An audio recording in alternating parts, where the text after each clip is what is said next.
Hello के viewers, तो आज मैं आपके लिए एक न्यू ऑनगोइंग ड्रामा लेकर आई हूँ, माय स्वीट मॉबस्टर। मैं आपको इसकी एक्सप्लेनेशन बताऊंगी और इस वीडियो के 2 पार्ट आएंगे, पार्ट 1 और part 2। So let's get started. Episode की शुरुआत हमारे 2013 के फ्लैशबैक से होती है, जिसमें हम सोजी हुआन, हमारे पहले लीड, और उनके फादर के राइट हैंड मैन गो यांग को देखते हैं। गो यांग हुआन को कुछ खास पसंद नहीं करता था, इसलिए वो आगे जाके अपनी एक किटी गैंग बनाता है और हुआन के फादर की गैंग का नाम बुलडॉग होता है। यांग हुआन से कहता है कि आज इस बात को खत्म कर ही देते हैं और देखते हैं कि कौन टॉप पर आता है। हुआन भी कहता है चलो देखते हैं। उनकी फाइट शुरू होती है, पर गो यांग हुआन को हाथ भी नहीं लगा पाता है, इसीलिए कीटे गैंग बुलडॉग गैंग में आकर शामिल हो जाती है। इसके बाद हुआन एक के बाद एक गैंग को हराता जाता है और सबसे ताकतवर गैंगों को हराने के बाद वो सबसे ज्यादा पावरफुल बन जाता है। उसके बाद वो अपनी ऑर्गेनाइजेशन को बंद कर देता है और वो कहीं दूर जाकर बिना किसी को बताए गायब हो जाता है। नेक्स्ट हम 2023 यानी कि प्रेजेंट का सीन देखते हैं, जिसमें हुआन बुद्ध मॉन्क्स के साथ प्रे कर रहा होता है। उसके बाद एक ब्लैक वैन एक बेसमेंट में जाकर रुकती है, जिसमें से बुलडॉग गैंग के लोग निकलते हैं और वो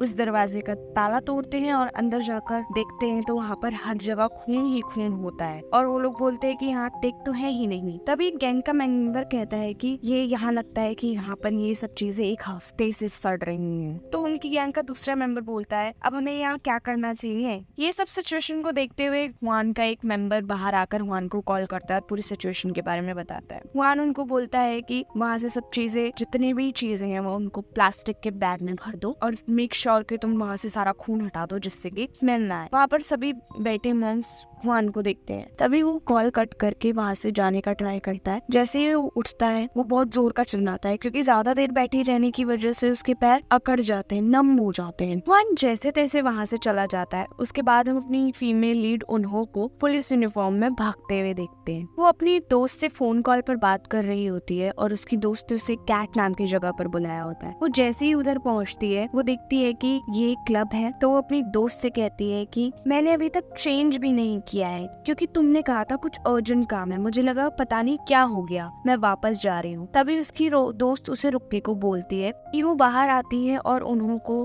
देखकर कहती है इसने ये क्या पहना हुआ है। उन्हों कहती है तुम्हें क्या लगा मैं चली गई। उसकी दोस्त पूछती है कि रुको, उन्होंने तुम्हें अंदर कैसे आने दिया, और वो भी ऐसे कपड़ों में। उन्हों बोलती है मेरे पास मेरे तरीके हैं। तभी उन्हों फ्लैशबैक देखती है कि गार्ड्स 2 लड़कियों को वापस घर भेज देते हैं, और जब वो उन्हों को देखते हैं तो उन्हों ये एक सरप्राइज है बोलती है, क्योंकि उसने एक चमकीले स्टार वाली एक कपड़े पहने होते हैं। मीहो उन्हों को बोलती है कि तुम अलग ही हो। उसके बाद उन्हों अंदर जाने लगती है तो मीहो उसको रोकती है और कहती है तुम कहाँ जा रही हो। उन्हों कहती है डांस करने के लिए, इसलिए तो मैं यहाँ आई हूँ। मीहो कहती है कि तुम कल अपनी न्यूज छपवाना चाहती हो क्या। तभी उन्हों उससे अपना केप वापस लेती है और खुद को कवर कर लेती है और कहती है कि मैं पहले वॉशरूम जाऊंगी, उसके बाद हम चलेंगे। उसके थोड़ी देर बाद ही हुआन को भी वहाँ उसी क्लब में देखते हैं, क्योंकि वहाँ पर उसको खबर मिलती है कि टेक स्टोरेज रूम में नहीं है और मुझे लगता है कि वो फिर से ड्रग्स का यूज करना शुरू कर रहा है। तभी उन्हों एक वेटर से जाके टकरा जाती है और उसकी सारी कैंडीज हवा में उड़ जाती है। वो भी गिरने वाली होती है, पर हुआन आकर उसको बच पकड़ लेता है। फिर वो हुआन को सॉरी बोलती है और सीधी खड़ी हो जाती है। उसके बाद वो अपनी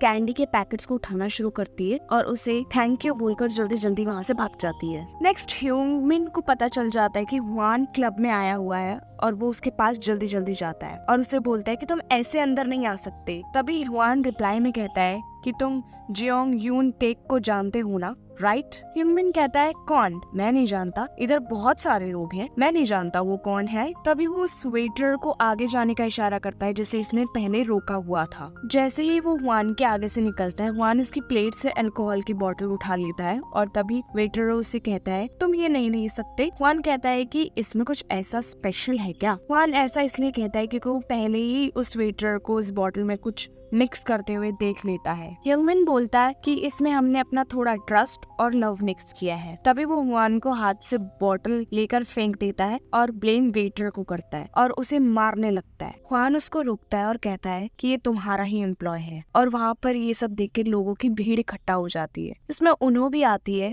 और देखने लगती है यहाँ क्या चल रहा है। उसी के पीछे पीछे उसकी दोस्त भी आ जाती है और उसे वहाँ से चलने के लिए कहती है। तभी हुआन टूटी हुई बोतल को उठाने लगता है है तो उन्हों को लगता है कि वो वेटर को मारने वाला है। तभी वो अपनी दोस्त का हाथ छोड़कर आगे जाती है और उसको रोकती है। उतने में उसका जो चमकीला कपड़ा होता है वो उतर जाता है और सब लोग उन्हों की तरफ देखकर बोलते हैं कि ये तो एक कॉप है और उसको आगे कर देते हैं। उन्हों सबको मना करती है कि मैं नहीं, ऐसा नहीं है, और सभी लोग उन्हों को मिलकर धक्का दे देते हैं। वो नर्वस होकर हुआन को बोलती है कि कांच को नीचे रखो। तभी हुआन कांच को नीचे छोड़ देता है और बोलता है कि ऐसा कुछ नहीं है जैसा तुम समझ रही हो। उन्हों नर्वस होकर उसे हथकड़ी पहना देती है और हुआन कहता है कि तुम ये क्या कर रही हो। उन्हों उसको उसकी राइट्स बताना स्टार्ट कर देती है। हुआन कहता है कि तुम्हें कुछ गलत फहमी हुई हो और तुम बिना वारंट के ऐसा कुछ नहीं कर सकती हो। तभी वो उसके शूज की तरफ देखता है और बोलता है चमकीले जूते, और तुम्हारे पास आईडी है। तभी उन्हों बोलती है कि मैं अपनी आईडी कार में भूल गई। और फिर हुआन बोलता है कि तुम्हें अपनी आईडी कार में क्यों छोड़ी और तुम्हारे पास बैज भी नहीं है, तुम पुलिस वाली ही हो ना, है ना। तभी उन्हों की दोस्त हेल्प चिल्लाती है और सब उसको देखने लगते हैं। उन्हों मौका देखकर वहाँ से भाग जाती है और उसी के साथ साथ पुलिस वाले भी वहाँ आ जाते हैं। उन्हों की दोस्त बाहर आके उसे डांटती है और बोलती है कि तुम आगे क्यों गई। तभी उन्हों बोलती है मुझे पता है, पर वो कितना बेशर्म था, मुझे ऐसे लोग बिल्कुल पसंद नहीं है। हुआन को पुलिस वाले अरेस्ट करके बाहर ले जा रहे होते हैं। तभी हुआन कहता है कि आप पहले सीसीटीवी फुटेज चेक कीजिए, ऐसा कुछ नहीं है। पुलिस वाले हुआन से कहते हैं कि ठीक है हम देख लेंगे, पर तुम पहले स्टेशन चलो, वहाँ जाकर बात करेंगे। तभी उनमें से एक पुलिस वाला हथकड़ी को देखकर बोलता है कि ये असली नहीं है, एक खिलौना है। तभी हुआन बोलता है कोई बात नहीं, ऐसा होता रहता है, मैं जाता हूँ यहाँ से। उन्हों ये सब देख के उन्हों वहाँ से फटाफट भाग जाती है। इसके बाद उन्हों का एक वीडियो ऑन होता है जिसमें वो एक मॉन्स्टर के साथ लड़ाई कर रही होती है और उसमें वो जीत जाती है। नेक्स्ट वो अपने बॉस के पास जाती है जिससे वो टॉय के स्पॉन्सर के बारे में बात कर रही होती है। तो उन्हों बोलती है कि ये टॉय ज्यादा ही महंगे हैं, पर बॉस उससे बोलता है तुम्हें कंपनी की चिंता करनी चाहिए, ना कि बच्चों की।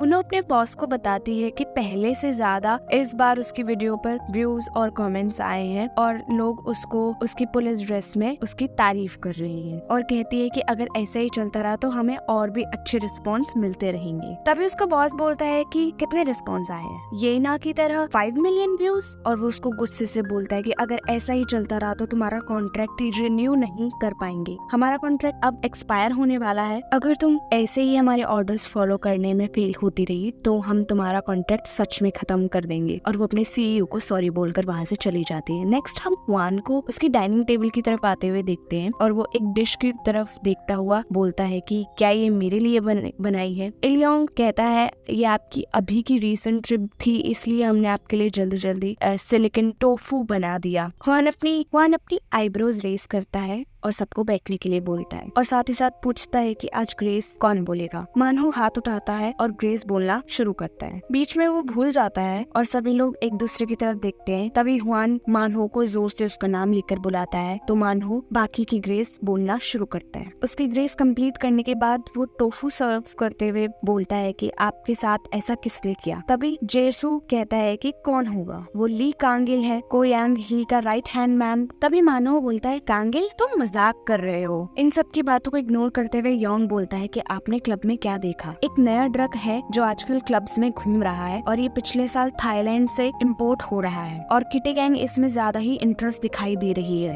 वन ड्रग्स की फोटो देख के बोलता है कि ये ड्रग्स है। इलियन बोलता है ये बच्चों की कैंडी की तरह है ना। वन कहता है कि इसे मैंने कहीं देखा है, वो पुलिस ऑफिसर। उसके बाद उन्हों सोजो की बोतल की ड्रेस में दिखाई देती है और वो कहती है कि मुझे लगा था कि मुझे कोई काऊ या पिग मिलेगा, पर ये तो सोजो की बोतल है। तभी उसकी फ्रेंड उसे कॉल करती है और आते ही वो आंसर देते हुए कहती है कि मैं पार्ट टाइम जॉब पर हूँ। उसकी दोस्त बोलती है कि तुम ये सब काम करना कब बंद करोगी, इसमें ज्यादा पैसे भी नहीं मिलते। उन्हों कहती है इसमें मुझे ज्यादा पैसे मिलेंगे जितने मुझे फिल्मिंग में भी नहीं मिले। तभी उसकी दोस्त बोलती है कि तुम फ्री कब होगी। उन्हों कहती है ये जॉब 4 घंटे की है। तो उसके बाद उन्हों सामने देखते हुए मीहो से कहती है कि मैंने भी कुछ देखा, और ऐसा कहते ही फोन कट कर देती है। वो एक पास की डम्पलिंग शॉप के पास जाके खड़ी होती है। वहाँ से एक बच्चा निकलकर उससे टकरा जाता है, पर वो उसी समय भाग जाता है। उन्हों जैसे ही शॉप के अंदर जाने वाली होती है उसी समय जी हुआन भी उस शॉप से बाहर निकल के आता है। उसे देखकर उन्हों फटाफट से एक बोर्ड के पीछे पीछे जाकर छुप जाती है और सोचती है कि मैं यहाँ क्या कर रही हूँ और मैं यहाँ हूँ क्यों। हुआन उस बोर्ड की तरफ देखते हुए जोर से चिल्ला के बोलता है इधर आओ। तभी उन्हों सोचती है कि इसे कैसे पता चल गया। वो जैसे ही बाहर आने वाली थी उससे पहले वो बच्चा उसके सामने आकर खड़ा हो जाता है और हुआन को वो पैसे देता है। हुआन उससे कहता है कि तुम ये मत समझना कि तुम सही हो और तुम्हें किसी ने देखा नहीं और तुम्हें वो चीज नहीं लेनी चाहिए जो तुम्हारी ना हो। उन्हों दूर से ये सब देख रही होती है और गलत समझ लेती है। वह बॉटल का कैप अपने सर पर लगाती है और भागकर हुआन के सर पर एक जोर से थप्पड़ मारकर भाग जाती है। बच्चा हुआन को देखता है और बोलता है ये मैंने नहीं किया और उन्हों की तरफ इशारा करता है और उन्हों वहाँ से भागती हुई दिखाई देती है और आगे जाकर शॉप के आगे रुक जाती है और कहती है कि ये इससे भी ज्यादा बुरा हो सकता था। वो एक बच्चे से पैसे ले रहा है, मुझे उसे और जोर से मारना चाहिए था। नेक्स्ट एक दादी माँ शॉप के अंदर आती है और हुआन से बोलती है कि हो तुमने इसके पैसे पे कर दिए होंगे। तभी हुआन उनसे कहता है कि आप जब भी वॉशरूम जाए तो आप अपना गेट लॉक करके जाया करें, नहीं तो आप बच्चों को चोर बनाकर रख देंगी। तभी दादी माँ बोलती है उन्हें ले जाने दो जो उनके हाथ लगा है। हुआन दादी माँ से पूछता है कि आजकल आप कैसी हैं? गाँव में आजकल सब स्ट्रगल करते हुए दिख रहे हैं। तभी दादी माँ बोलती है कि यहाँ जब तुम थे तो यहाँ ज्यादा अच्छा था। इसका मतलब ये नहीं है कि तुम अच्छा कर रहे थे, मुझे अच्छे से पता है कि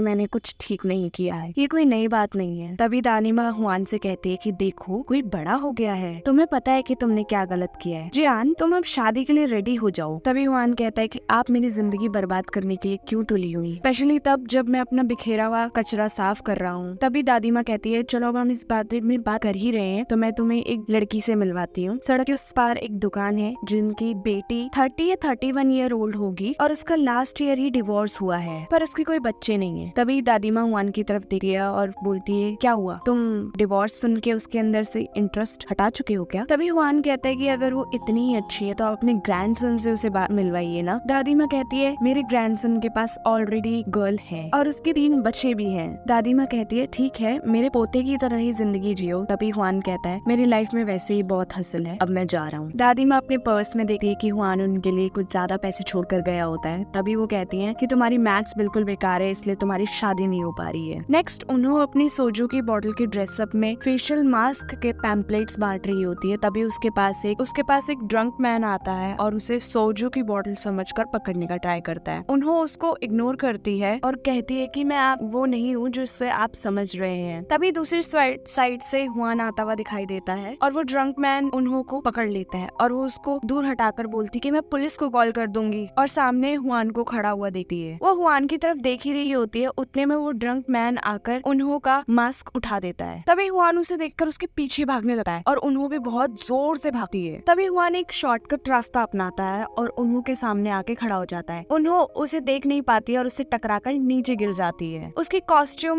होने की वजह से वो उठ नहीं पाती है और वो सड़क पर इधर से उधर घूमती रहती है। हुआन उसको उठाता है और बोलता है कि अब तुम पुलिस ऑफिसर का नाटक नहीं करोगी और अभी तुमने मेरे सर पर थप्पड़ मारा था ना, और उसके हाथों में हथकड़ियां पहना देता है और पूछता है तुम किटी गैंग की मेंबर हो ना, मुझे पता है तुमने पुलिस ऑफिसर बनने का नाटक क्यों किया था, ताकि तुम उसे वहाँ से बाहर निकाल सको ना। तभी उन्हों कहती है कौन? हुआन कहता है कि वही जिसने तुम्हें तुम्हारे कैंडी के पैकेट्स दिए थे। तभी उन्हों कैंडीज के पैकेट के बारे में सोचने लगती है और हुआन कहता है हाँ वही ड्रग्स। तभी उन्हों शौक होकर कहती है ड्रग्स नहीं, वो बच्चों के कैंडीज थे, स्नैक्स थे। हुआन कहता है झूठ बोलना बंद करो, मुझे सब पता है। उन्हों कहती है छोड़ो मेरे पास अभी टाइम नहीं है, मुझे माफ करना, और वहाँ से जाने लगती है। तभी हुआन उसको वापस पकड़ लेता है और अपनी तरफ खींचता है। मेरे सवाल का जवाब दो तभी तुम्हें जाने दूंगा। उन्हों कहती है मुझे नहीं पता तुम क्या कह रहे हो, और फ्रस्ट्रेट होकर कहती है चलो मेरे साथ, मैं तुम्हें थोड़ा ड्रग्स देती हूँ। तभी उन्हों की पार्ट टाइम वाली जॉब की ओनर उसे वहाँ से निकाल देती है और कहती है तुम्हें कोई पैसे नहीं मिलेंगे यहाँ पर। उन्हों फ्रस्ट्रेट होकर हुआन की शक्ल देखती है और अपने बैग में से कैंडीज निकाल और पैकेट फाड़कर कैंडीज खा जाती है। हुआन उसे देखकर चौंक जाता है और उसकी तरफ भागकर उन्हें निकालने को कहता है। वो उसकी पीठ पर जोर जोर से थप्पड़ मारने लगता है और सारी कैंडीज बाहर निकाल देता है, पर एक रेड कैंडी उसके गले में अटक जाती है। ये देखकर हुआन उसके पीठ पर दोबारा से थप्पड़ मारना स्टार्ट कर देता है। जब वो देखता है कि ऐसा करने से भी कैंडी बाहर नहीं निकल रही है तो वो ओनर से पानी मांगने के लिए भागता है। पानी लेकर हुआन जैसे ही उन्हों की तरफ मुड़ता है, उन्हों खांसती है और उसके मुंह से वो कैंडी निकलकर हुआन के मुंह के अंदर चली जाती है और वो उसे निगल जाती है। Thanks for watching this video guys. Do not forget to